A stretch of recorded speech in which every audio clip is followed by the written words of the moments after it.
Thank you for joining us for Wave 31 News at 10. I'm Nikhil Williams. And I'm Dan Schaefer. New at 10, we're bringing you an update on the story we've been following on efforts to move that historic home from Greenbrier to Decatur. It's the former home of Judge James E. Horton. He was the presiding judge over the Scottsboro boys' trials that took place in Decatur. The Scottsboro boys were the young men accused of raping two white women years ago. As Wave 31's Brittany Harry shows us, Decatur City Council has agreed to help fund the move. Well, in a city council meeting on Monday, city leaders approved providing up to nearly $890,000 toward this move. Now, total it costs about $1.2 million, but with this money from the city, it is official. The move is happening. This historic home will eventually be in Decatur. It is absolutely fantastic. I applaud the city for coming aboard and seeing the importance of this project, and I applaud them for being on the right side of history. It's official. The former home of Judge James E. Horton is moving to Decatur. In total, the move will cost about $1.2 million. On Monday, the city approved funding up to $888,774. The remaining money was already secured with CIOTA's help. CIOTA, or Celebrating Early Old Town with Art, is the group behind the project. We have about 15 entities involved in moving that house from Greenbrier to Decatur.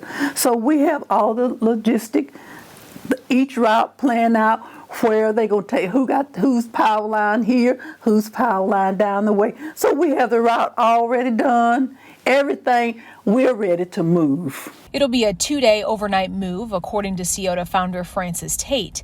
This map gives you an idea of the nearly 13-mile proposed route.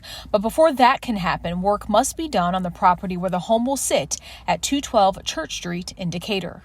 The next step is to start getting the site prepared. We got to do grading, cutting down some trees. It's a lot of things has to happen before he can bring it here and set it down.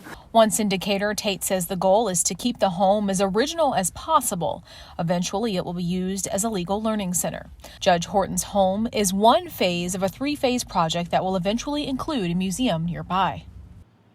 Council President Jacob Ladner says the city is trying to reduce the cost a little bit more if possible, but he says he's happy to support the move. Meanwhile, Tate says she hopes to have the home here in Decatur by May. Of course, we'll let you know when that happens. Reporting in Decatur, Brittany Harry, Wave 31 News. Brittany, thanks. The Scottsboro boys were 9 mostly teenage African Americans falsely accused of raping white women on a train near Scottsboro in the 30s. They were found guilty and sentenced to death.